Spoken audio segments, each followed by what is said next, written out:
there was a poll of young people between the ages of 18 to 40, which was the age of the generation that went off in 1914 and again in 1939. And this time found that something like 20-something% of young Brits of that age group said that they would be willing to fight for their country, even under existential threat. The reason I mention this is because in Israel that isn't the case. In Israel, everyone in Israel, the older generation, all said, I wonder if the younger ones are up for it. They seem to be on TikTok and Instagram and they want to party in Tel Aviv and so on. But on October the 7th, a moment of enormous trial came, and the young men and women of Israel stood up, and wow, did they stand up. And just to finish it, just to finish this point, the reason I mention this is because this should give hope to everybody. What happens when classrooms become battlegrounds for radicalism? Douglas Murray reveals a chilling truth. Elite universities have strayed from education, breeding a new generation of ideological warriors. As students chant for violence instead of knowledge, taxpayer money fuels their chaos. Are we ready to dismantle this dangerous indoctrination, with only a fraction willing to defend our homeland?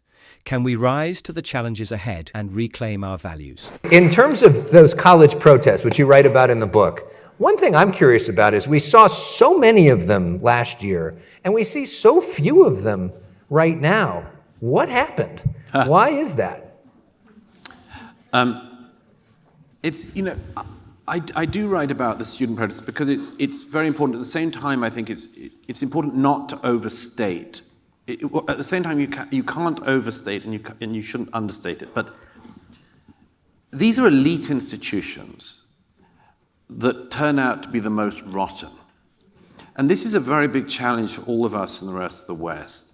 It isn't the case that, technical colleges have had students dressing up as Hamas for the last 20 months or whatever.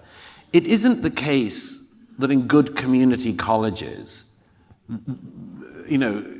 these young people are going off and deciding actually they're going to litigate a conflict because they got to work. They got to work. Community college, they got jobs. They're going to become useful people. Right.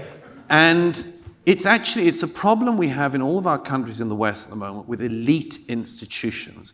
And this is a bit of a surprise in some ways. I mean, everybody knows from the 1960s and everything, and again, it's relevant to where we are. There were, in the 68ers, we saw that there were some liberal campuses, Berkeley and elsewhere, where you get the wildest excesses. But even then, we didn't have the kind of putrefaction we see now.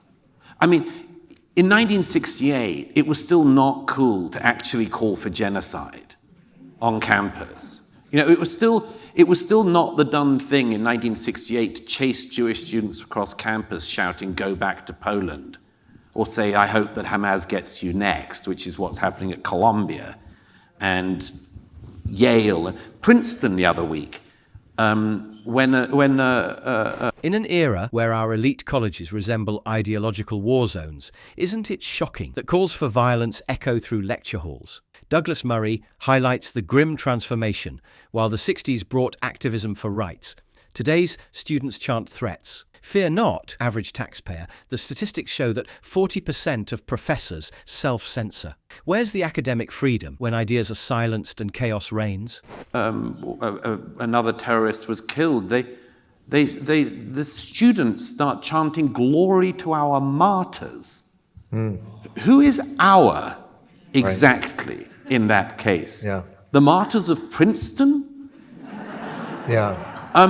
So this is a very serious defect but it's being taught. And there's a guy I quote in the book who is really, it's an extraordinary thing that this young guy said. He's a student at Columbia University, and he said, I'm a first generation, low income, first member of my family to go to university. And he says, when I got to this university, I learned about the rich history of protest. And I remember thinking, when it kicks off again, I want to be at the center of it. Now, he then says, so when October the 7th happened, I realized we were on, and then before you know it, he's living in a tent in the middle of campus screaming at Jews. But just consider what has gone wrong in that. I would like to think that this young guy can at some point deprogram from the death cult he's found himself worshipping. Mm-hmm. But consider that actually what has gone wrong there is at the institutional level. Why is an American university partially funded by taxpayer money telling a student coming up, being given the best chance they have in their life as the first member of their family to get that chance, that to be a student at a university in America in the 2020s, your best use of your time is to be turned into a radical automaton? Why are we telling them why are they encouraged to believe they should become activists instead of doing something with their lives, contributing to the world, contributing to their country? This is something we need to deprogram the universities, but when Princeton students chant for martyrs of horror, it's terrifying. Douglas Murray shares the story of a first-gen student who went from studying history to living in a tent, screaming at Jews. How did universities warp him into a radical? Why are we wasting taxpayer money programming youth to protest instead of creating? We must demand universities focus on education, not indoctrination. That is why...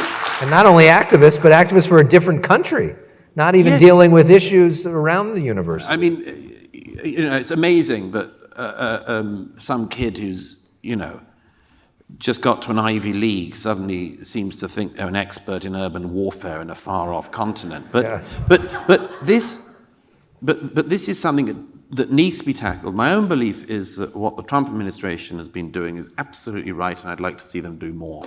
I think, by the way, I was talking about this with somebody from Harvard the other day who thought the president had gone in with a rather heavy hand by stripping their charitable status and so on, and stopping the access of foreign students. But I think most American taxpayers are rather surprised to discover that they are supplementing the income of Harvard to the extent that it is bringing in 30% foreign students. I'm not sure the American taxpayer is aware that they're underwriting not the education of Americans, but the education of the world. And these institutions were not set up for this. I think that the Trump administration's policies, yes, they've been heavy-handed in places, yes, they'll definitely get things wrong. But by the way, watch out for the big trick that these Ivy Leagues are playing, which is they have billions and billions of dollars of endowments. And they're all pretending that the withdrawal of elements of their funding mean, and wait for it, always they say, this cut is terrible. It means that we're going to have to close our cancer research department. No. Don't let's fall for this. Cut the rancid Middle Eastern radicalization department. Do that.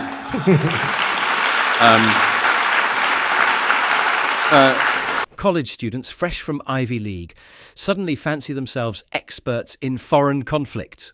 Why do these students become activists for causes far beyond campus, all while taxpayers unknowingly fund their foreign education? With 30% of students being non-Americans, isn't it time to question where our tax dollars go? The Trump administration's tough stance reveals Ivy League pretenses. Why not cut radicalization funding instead of cancer research? Like, cut off the limb of the, whatever it is, lesbian interpretive dance degree class. Like, get rid of the stuff that's no use. Get rid of the stuff that's no use, that's bogus degrees, where students get heavily into debt for degrees that will get them nowhere job-wise. Cut that off, but don't let's fall for this thing of them pretending, oh yeah, it's the research into cancer in kittens that we're going to have to stop. No, I mean, it's so transparent what they're doing. I got to let everybody here ask some questions in a moment, so start thinking about what you want to ask, but I have so many more questions I wish I could ask you. We could go for hours, but I want to get one more in, which is, there was a moment on Joe Rogan's show when you were on that went kind of viral, where you talked about the fact that you had been to the Middle East and asking him if he had been, and it was, I thought, really lame that was mocked. because what you realize in the book is how the fact that you have been there and seen it for yourself really changed you and changed your perspective. And I wonder if you could share with us how being there, seeing it, feeling it, meeting people, watching the video, feeling people's pain changed you and changed your thinking. Well, just on that Rogan thing, yeah, that was rather strange. I'll tell you what I think that was about. The old media, which I spend much of my life, but the old media has got a lot wrong. There's been huge journalistic failings across the media, for sure. You remember the era in COVID where we were told that to talk about a lab leak was racist against the Chinese or something. Yeah. And there's been a lot of that. I mean, just consider the fact that... Douglas Murray pushes for tearing down useless degrees, which only drown students in debt without jobs. Isn't it wild we fund nonsense under the guise of education while critical research suffers? His appearance on Rogan highlighted why first-hand experience matters, seeing the Middle East changed him. Why mock this? The media's failures, like dismissing lab leaks as racist, expose a severe disconnect. Jake Tapper has just discovered that Joe Biden... Yeah. Well, you think about... Not all there. Yeah, I mean, and this is, and his colleague is just. It was very funny. The other week there was a White House Correspondents' Dinner, which I was dragged to by my editor at the New York Post. I don't love it because I don't love journalists awarding themselves awards because you don't see firefighters having like endless ceremonies where they celebrate themselves, But journalists, oh my God, there's some. I've hosted some of those. Yeah, I know, but right. I don't like them. I sort of backstabbing. But there was an award given for an investigative journalism award of $25,000 to Jake Tapper's co-author, Alex Thompson. He's a lovely man and a skilled journalist, but they gave him this award for breaking the news that Biden might not be at his best. In like June last year. Yeah. And I was just like looking around and saying, they could have read the New York Post for like 6 years. Yeah. They could have watched Fox at any time. They might have known this story. And so there's a lot that the press, the media has got wrong, but I do not believe that means that every standard of journalism should just be chucked out, and the future should be a kind of nihilistic, future of just people shooting the breeze on whatever they think and not having done any work. And the thing I think that went viral was I have a rule as a journalist, which is that if I write about a thing, I try to go and see it. Like, I've been writing about the war in Ukraine because I've been embedded with the Ukrainian armed forces and I've seen how they're fighting against the Russian invasion. Even without editorializing on it, that is just normal as a journalist. Douglas Murray slams the media. Jake Tapper, with a grand award for realizing Biden isn't all there, exposes the press's pathetic delay in reporting. Why is it that journalists celebrate themselves like they're heroes in a Netflix series? Instead of deserving acknowledgement, they should be embarrassed. With Murray's standards, seeing is believing. He doesn't just opine on Ukraine, he's there. If you're going to comment on everything to do with Israel and Gaza and so on, everyone can have a view. I mean, I love everyone having a view. But it doesn't mean that every view is equally valid. And it doesn't mean that someone who has literally never been to a region should be regarded as a great expert on the place, because I know that as a writer and as a journalist, you have to put in the legwork. Right. And that means going to places you sometimes don't want to go to and seeing things you might not want to see and reporting back. And I'm not willing, just because the old media has made mistakes, to just give up on that. And the example I gave was, imagine if there was a Chinese journalist who we found out writing in Chinese state media, who was writing a column every week about the United States.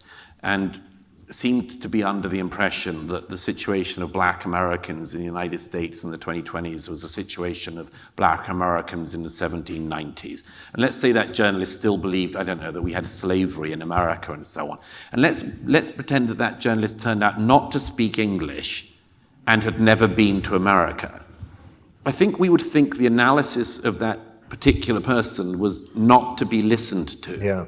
Well, it's the same on other stories in other ways around. And I'm alarmed by the dumbing down and the idiotification of a lot of the comment on this. As for the wider point, yeah, you went. You not only did you go to Israel, you went to Gaza. You went into the prisons and spent time with some of the people. I mean, how did that experience change you personally? Well, I try to get into this a bit at the end of the book, but it's really this. There was a strange thing that happened in the main year of the war that I write about, which was the number of people back home in America and England who said to me that I had changed.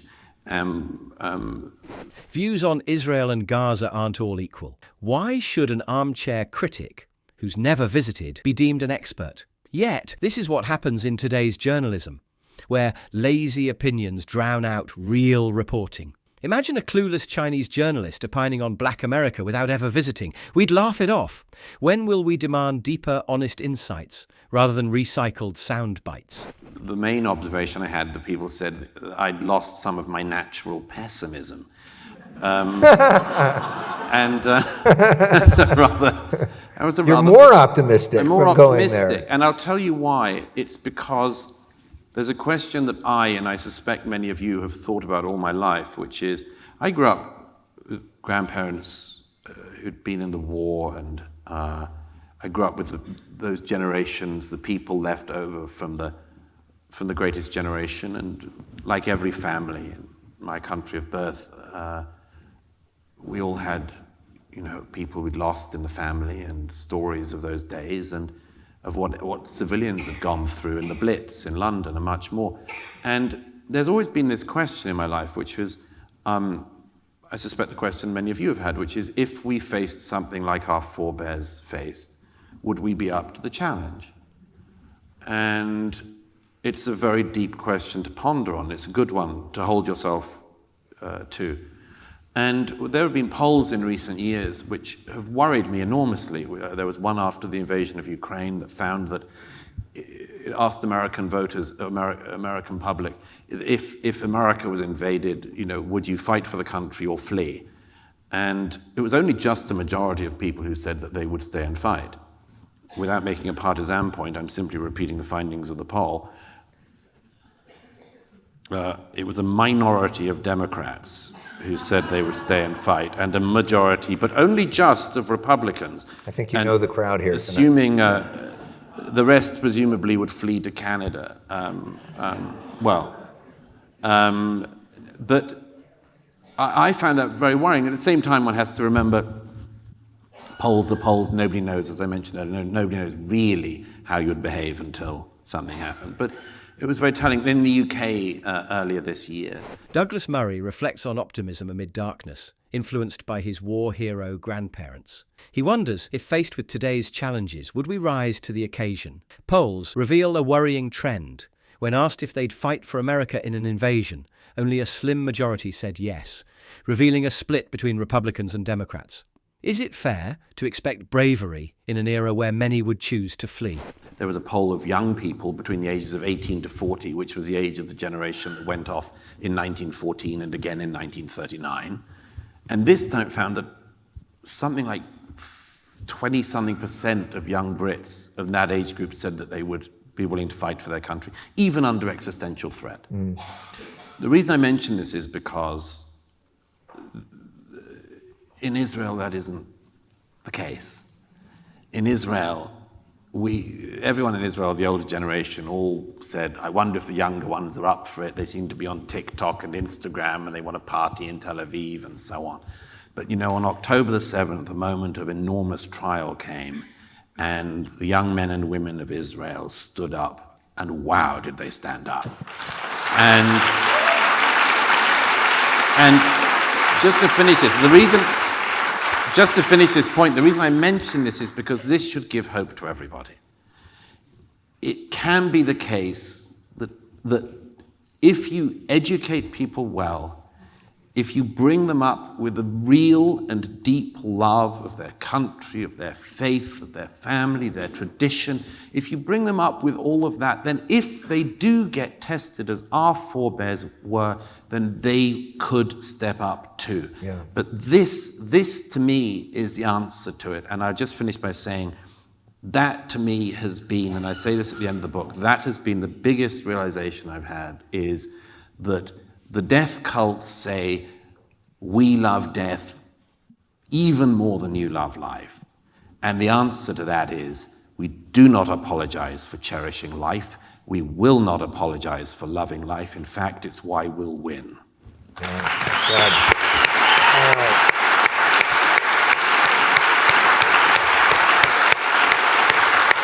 In the UK, only 20% of young people would fight for their country, reflecting a troubling sentiment. In Israel, however, young citizens faced an existential crisis on October 7th and answered the call to defend their homeland. Isn't it inspiring? With proper education and instilled love for country and tradition, America could rise to the occasion too. We cherish life and reject the death cult's mantra. Well said. We're going to do our Yeah, question. gentlemen, thank you very much. Yeah. We have time for just a few quick questions because we have to get through signing all of your books after this. So our first question, you, sir. You mentioned the former leader of the opposition, Jeremy Corbyn. In your view, or your opinion, how do you believe that the current Prime Minister and the Labour government views the actions of President Trump? Well, we haven't put our best forward in Britain for political leadership, I'm afraid. Keir Starmer is absolutely nowhere on the major issues of the day. There was a call for de-escalation from Westminster, which, as I pointed out last week in the New York Post, was exactly at the time when actually what was needed was massive escalation. But I think, unfortunately, the Starmer government is in that terrible position that unimportant governments find themselves in, which is thinking they have to say something and so saying something utterly banal. The Foreign Secretary of the UK was questioned the other day as to whether or not the UK approved of President Trump's bombing of the reactors. And he did that amazing thing that some politicians do, which is he said, look, the Americans engaged in this military action. And the interviewer says, yes, I know, but do you approve it? He says, no, we have to get this straight. See, the thing is, the Americans have acted. And that means America has, in a real sense, acted. And I don't want you to be under any illusions about the acting nature of the American government. And it just... Some of our leaders do that here too. Oh, yeah. While Westminster calls for de-escalation, the moment demands escalation instead. Murray mocks the Foreign Secretary's vague response to Trump's military actions, saying it's typical of politicians trying to appear relevant, but only sounding empty. Isn't it frustrating? So, any thoughts on what Douglas Murray just discussed? Share them in the comments below. And don't forget to like, subscribe, and hit the notification bell so that you never miss any of our future debates.